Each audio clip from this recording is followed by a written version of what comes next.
have two more sermons, today's and one more in the series on hope beyond. Hope beyond.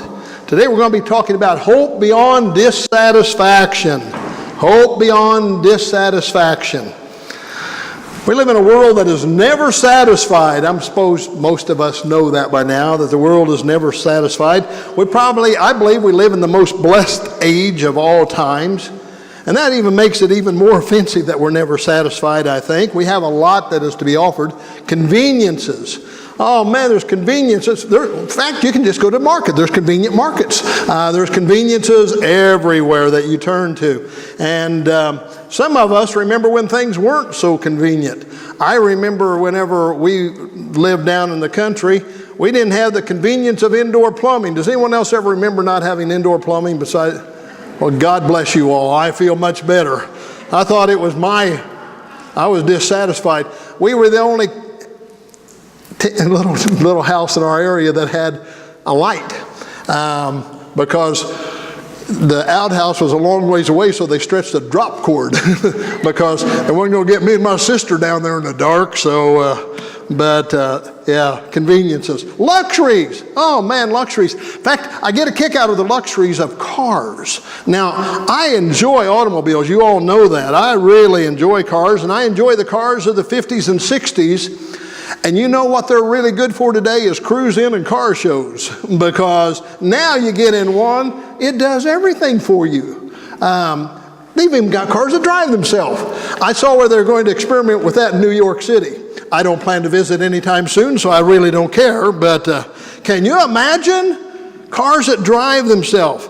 Now, Deb probably will be happy because I have become my uncle. Whenever I'm driving down the road, we used to laugh at Uncle Stanford because he'd look out in the country and go, well, that crop's doing pretty good.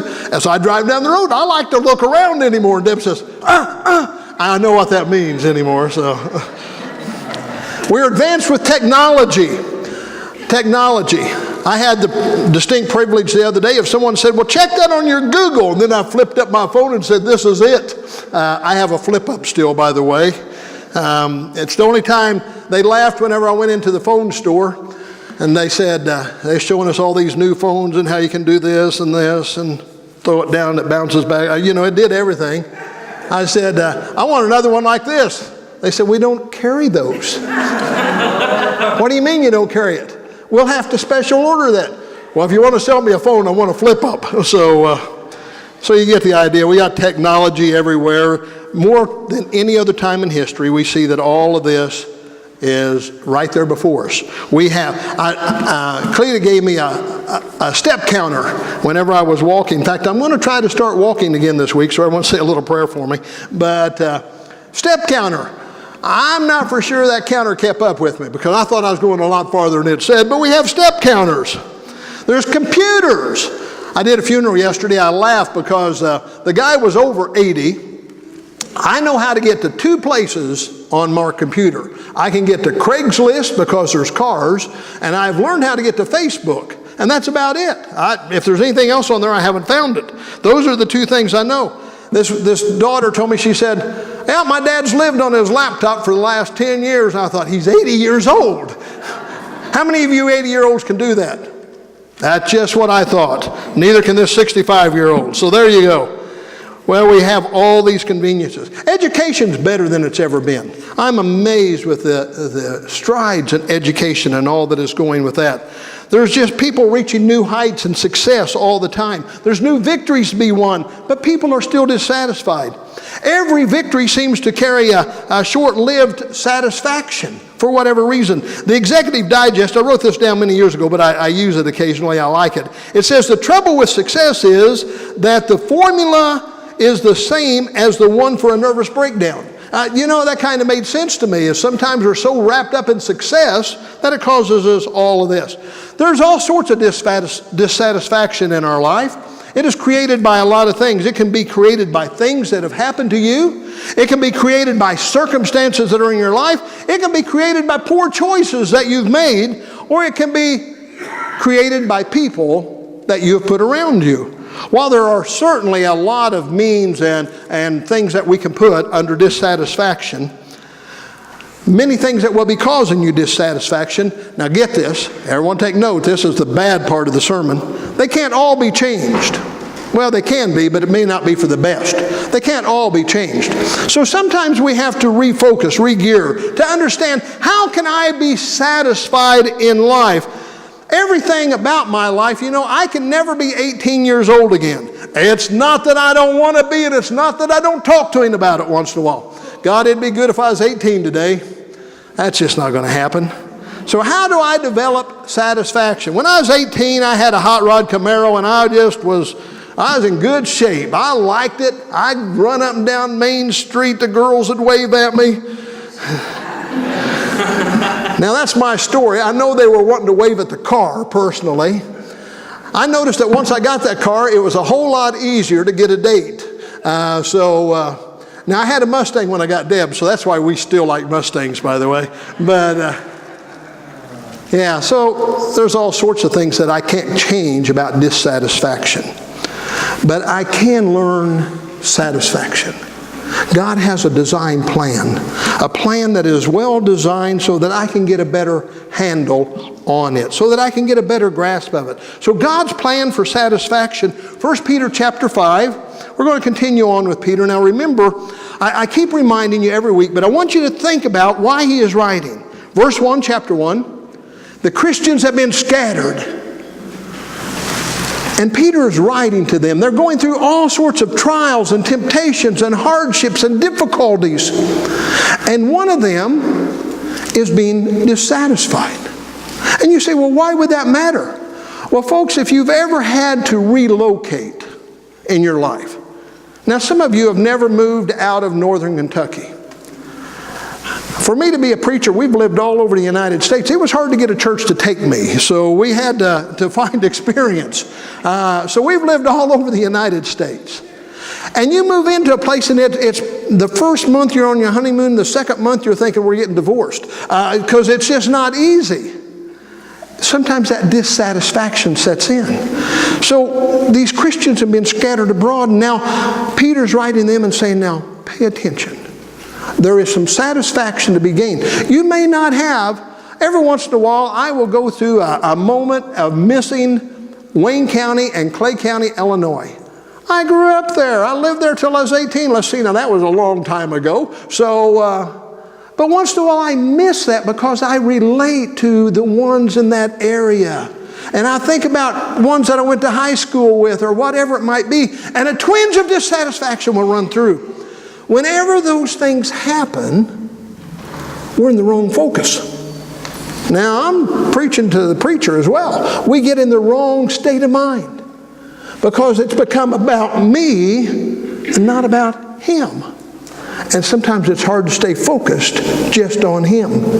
Now, I don't want anyone to leave here saying, well, that preacher, he just gave us a pass. No, I'm saying we have to stay focused on God. It's not always easy, but Peter's going to give us some guidance. 1 Peter chapter 5, and let's start with verse 5. 1 Peter chapter 5, starting with verse 5. Young men, okay, let's just call it young people. In the same way, be submissive to those who are older. All of you clothe yourself with humility toward one another, because God opposes the proud, but gives grace to the humble. Let's stop with verse 5. Well, let's get all three of them, then I'll just refer to them. Humble yourselves, therefore, under God's mighty hand, that he may lift you up in due time. Cast your anxiety on him, because he cares for you. Now, not everyone, folks, is going to be the rich, successful person. Not everyone's going to be a great athlete. Not everyone's going to be good looking. Not everyone's going to be popular. And not everyone's going to have good people around them. That's life. And because of this, people often feel cheated in life. We feel dissatisfied. Well, they've got that. Why don't I? And we start feeling dissatisfied. We are not dissatisfied because of Christ, but because we have built on the foundation of self instead of the foundation of Christ. The only way that everyone else's popularity or whatever would bother me is if I am building on my own foundation and I look and I see that I've not lived up to the standard that has been set by others. My position in life is so much different because of Christ. And because Christ is in my life, I have to build upon what He has for me. Now, I had the opportunity I met with one of the Bible college presidents this past week, and we were talking about the direction the church is going, and we're on the same page, he and I, and we're very blessed by that. I'm very excited about that. But as we were sitting there talking and realizing all the big things that are taking place, one of the things that we arrived at is we have to come to grips with who we are with God. You know, I personally like serving a church of 200 to 300. Have there been other opportunities? There have, not for a while, but there have. With my 200 to 300 people, I know almost all of you by name. I know most of your kids. I knew your parents. Don's 80 years old. I knew his parents. I've been here a long time. Now, to me, that has been a joy of ministry. A joy of ministry, to be able to have that type of connection. But now there are many, many men who have come along who have just been able to excel doing great big things because they don't have to know everyone. Me, I like to know you. I like to look you in the eye. I like to come by and get a hug from most of you. I like it. Yeah, it's good for me. That's not the way it works for everyone. Now, if I had built my ministry on someone else, I'd be terribly dissatisfied. We have to build it on Christ. We have to build it on Christ. The foundation is not about us, it's about God. So God's plan for satisfaction is building on Christ. Matthew chapter 7 and verse 24 would say, you build on the rock. Build on the rock. Therefore, everyone who hears these words of mine, put them into practice, like a wise man who built his house on the rock. I have to build on the rock, on Christ. 1 Timothy chapter 6 and verse 19, in this way they will lay up for themselves treasures for themselves as firm foundation for the coming age, so that they may take hold of, get this, the life that is true life. I don't want to build a false life. I don't want to build on a foundation that is other than Christ, because now I'm building on a falsehood. There are many things in life that I can never be. And I've come to grips with that. I can never be a singer. I'm convinced of that, and if you've ever heard me sing, you're convinced of that. I can never be a singer. I'd like to be a singer. I can never be a musician. Trust me, I couldn't do that. You wouldn't like it. There's a lot of things that I can never be. There's a lot of things that at this age I can never be that I might have been. But with Christ, I can be all that He has intended for me to be. Now, if I lose sight of that, I am in trouble. So I want to have a life that is truly life. That is a life on Him. So how do we develop this new attitude about satisfaction? Well, in verse 5, it talks about authority. That's what verse 5 is about there in 1 Peter chapter 5. It says, young men, in the same way, be submissive. That's about authority.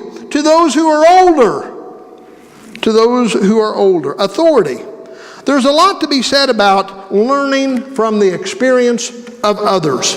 Mentoring. I hope that you're doing that with someone. You may not even know that you're doing it, but I hope that you're doing that with someone. You know, it's a walk that every one of us should have taken. Man or woman, we should have taken. I think about one of my mentors. I've mentioned him many, many times, the old professor, Don Hargrave. Man, I loved this guy. I loved him so very, very much. Because here I was, this green young preacher going into Bible college, and here's Don, who sees that I am the greenest kid on campus. I'd become a Christian in May, and in August I'm on Bible college campus. That's just wrong, folks. I didn't know much about church. And here's Don putting his arms about me and helping me. I want you to know I listened and I remember, because this guy meant a lot to me. He just helped me understand the operations, the daily operations of church. He helped me understand the operation of preaching. He just helped me. Now, each of you hopefully have had someone like that in your life. Don did that for me. He passed far too soon for my benefit, but he did that for me. So I want you to think about that authority. I submitted myself to him and learned from him. Well, we can do this in a lot of different ways. We can learn regarding our marriages. Now, for many of you who are younger, maybe your parents weren't the best example of a good marriage. Look around and find one. There's examples out there. That's a mentoring process. And maybe some of you have been married longer than dirt and need to help someone that's younger. Now, sometimes we just have to do that. We have to be able to reach out and help others on their way. How about for that family and that parenting? How many of you have found that to be a natural process, that parenting thing? Man, there was nothing natural about that with me. I had it worked out. Deb, do something with these kids. Yeah, there was nothing natural about parenting for me. I really liked them. I enjoyed playing with them. I got to play catch with my grandson yesterday, and I was very happy about that. Thankfully, he wore out before I did. That was about 3 minutes before I wore out, but he doesn't know that, so it worked out pretty good.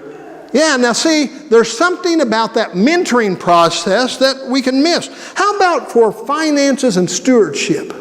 Ed shared with us today about stewardship, and that was very good. It's a growing process, and I like the fact that he told us that he is growing into it. But now how do we get there? Well, folks, you don't need to know what others give, but those that are givers need to be able to encourage and help us along the way. There are many things that we can find that we can be mentors and encouragers and stewardship with, and we need to do that. Remember what took place with Jesus?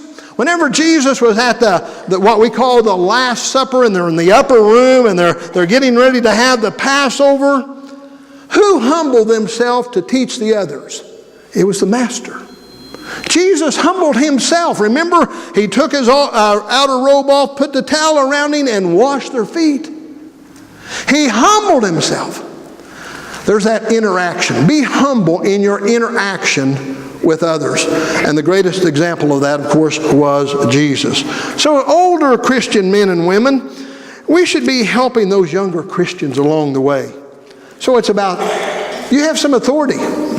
You do have authority as an older Christian to be able to encourage. Now, I'm not saying you go and say, you shouldn't be doing that.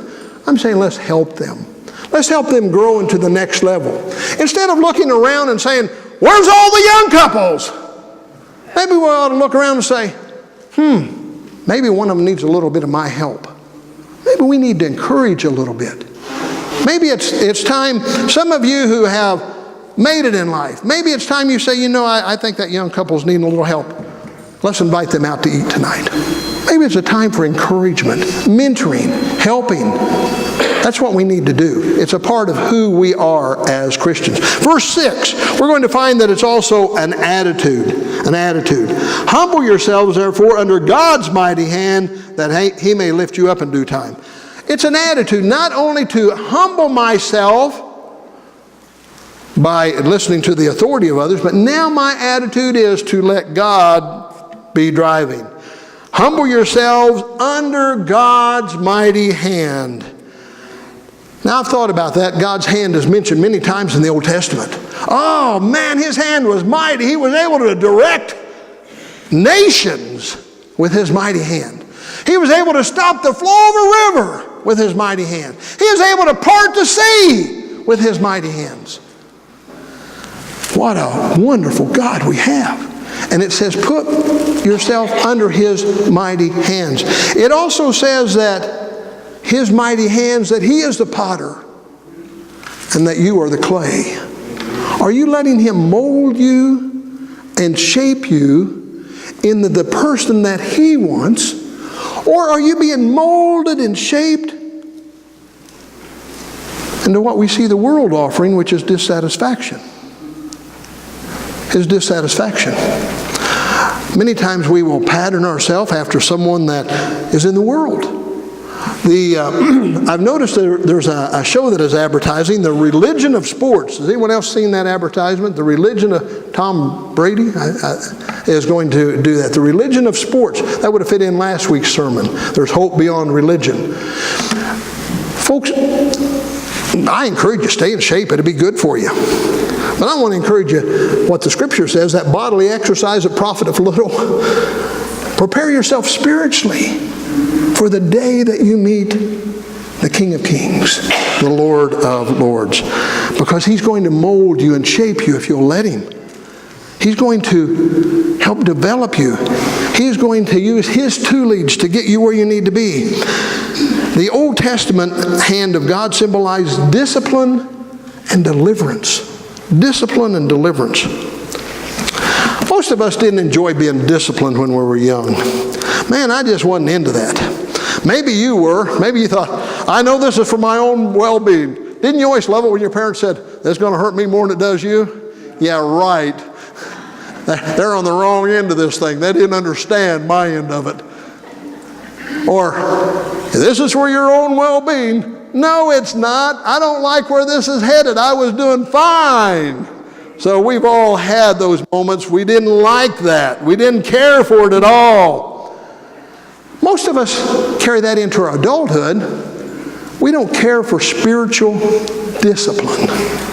We don't care much for spiritual discipline at all.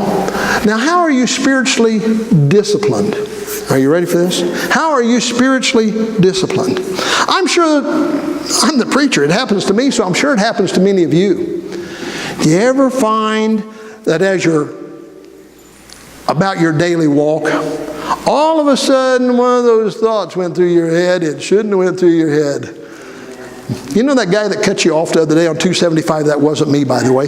But you know that guy that cut you off and that thought run through your head? I'm going to get him. Not that I would do that. You ever had one of those thoughts?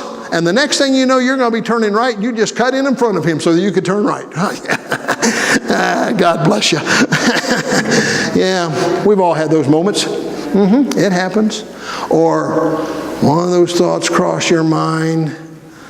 Whatever it might be. You ever yell at a TV official? Oh, man. Darling, that's just guilt coming out all over you right there. Huh? So, yeah, it's easier to yell at the TV officials than it is the ones at the ballpark. But at the TV, they don't yell back. But if it's ever one of those commercials where they go, what the? And you see they're looking at you through your TV, you know you've overdone that discipline of yelling at that official. And sometimes you're thinking, I shouldn't have said those things. I shouldn't have had those thoughts. I shouldn't have had that attitude. Now, are you ready for this? You didn't hear this at Latonia Christian, but the truth of the matter is, that's life, folks. That's life. I'd like to tell you that's never going to happen once you make your confession of faith and all of that is taken care of. Yeah, right. That's life. But now what do we do about it? Now, here's the rest of life for a Christian. Once you've done that, and you've slipped up, and you've had one of those moments that you wished you hadn't have, do you ever feel like God's whispering in your ear? What was you thinking? Does that happen to anybody else? I know it's not just them whispering in my ear.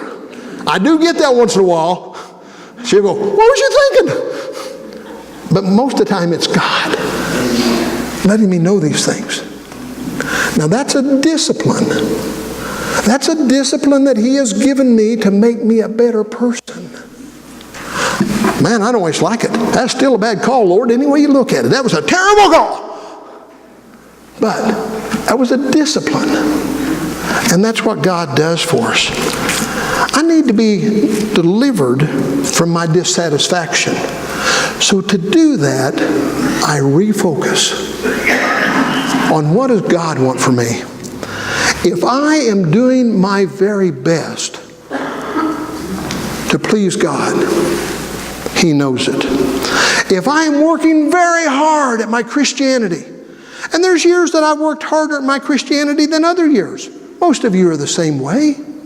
There's times that I just think I'm going to get it right, and then I find out I don't. But whenever I'm working at it and I'm really trying to develop it, I can feel God's encouragement of who I am and who He wants me to be. Now, that doesn't mean that there are not things in life that will not dissatisfy me. But the only time they bother me is whenever they become my focus instead of trying to satisfy God. Because if I'm trying to satisfy God, I become a satisfied person. Everyone get that? I become a satisfied person whenever I am working to please Him. If I'm looking to please Mike, there's always someone that was better, had a faster car, had what I wanted. There was always someone else. It was because it was focused on Mike. You ever find that you were in that position and you worked and you worked and you worked until you got that particular thing, then you find out it wasn't satisfying at all? You ever have buyer's remorse about anything? Don't shake your head yes. so ever had buyer's remorse? Yeah, that's dissatisfaction. Now, why do you have that? It's because that become the first and the foremost in your mind. There is no buyer's remorse with Christ. There is no buyer's remorse with Christ. You may have remorse that you're walking with Him because you think you're missing everything the world has to offer. But whenever you stay focused, there is no buyer's remorse with Him. Verse 7, there you're going to find about anxiety. So how are we going to deal with this anxiety that lingers in our life? Cast all your anxiety. It didn't say cast part of your anxiety. Cast the anxiety you don't want to mess with. Cast the anxiety that your wife puts upon you. Cast the anxiety your kids. No, it says cast all your anxiety. All your anxiety, where? On Him. Cast is to throw your anxiety. To throw is to get it rapidly away from you. Throw your anxiety upon Him. It's a deliberate action. Now, you may have anxiety, you may have anxious moments over people, over money, over things. Things is a leading cause of dissatisfaction. So cast those things upon Him. Weigh them against what He's wanting for you. We will grow dissatisfied, folks, from time to time. Peter says, put it on Christ, because He wants to help you. You may become dissatisfied in your life. You may be dissatisfied with your job. You may be dissatisfied with your marriage. You may be dissatisfied with the direction things have happened. My most recent dissatisfaction is, I'm not for sure where the last 50 years have gone. If anyone finds my last 50 years, let me know. I've been looking for them. They've just gone so quick. I don't know if that's happened to anyone else, but after the heart attack, I've kind of looked around, and especially after Donna's death, I looked around and thought, where'd all the time go? I had other things I wanted to do, and I've become greatly dissatisfied, and I wrestled with it. So this sermon, whenever I was writing it, was about Mike. Because the only dissatisfaction, if I wasted those 50 years, that was on me. My only dissatisfaction has been because it's been about me. May 10th, 1970, I stepped out and come down the aisle and made my decision for Christ. The one thing that's not been dissatisfying since 1970 has been God. I've not always liked the way He's taken me. I've not always liked the discipline that He's put upon me. I've not always liked the direction. But He's never disappointed me. See, I'm looking for those streets of gold and gates of pearl. Man, I don't want a cabin on the hillside. I want the whole works. I want the whole shooting match. Because my King prepared it for me. I'm looking forward to that. So we grow dissatisfied with life, and we will. Peter says, put it on Christ. He cares for you, and He wants you to succeed. Philippians chapter 4, verses 12 and 13. Philippians chapter 4, verses 12 and 13. If you don't have this underline it. You need to. I know what it is to be in need, and I know what it is to have plenty. This is the one I want you to underline. I have learned the secret of being content in any and every situation. Whether well-fed or hungry, whether living in plenty or in want, I can do everything through Him who gives me strength. Most people underline, I can do everything through Him who gives me strength. I underlined, I have learned the secret of being content in any and every situation. I'm in the process of learning that secret. That doesn't come easy. It doesn't come easy to be content whenever someone says something and misrepresents you. It's not easy. But I have learned that through Christ, I can live in the circumstances that I am in. I have learned that contentment is from Him. It's not from anything else. So underline that satisfaction is a state of mind, and Christ is my state of mind. Satisfaction is a state of mind, and Christ has to be my state of mind. And I hope He's yours. Folks, there's hope beyond your dissatisfaction. Will this sermon instantly heal your financial situations? If it does, let me know. I'm going to apply it to mine. Is it going to instantly heal your marriage? Probably not. Is it going to instantly heal your family relations and your parenting skills? Probably not. Has it the potential to instantly heal you? Probably so. If you will focus on Him and not everything else. Will you please stand as we have our invitation?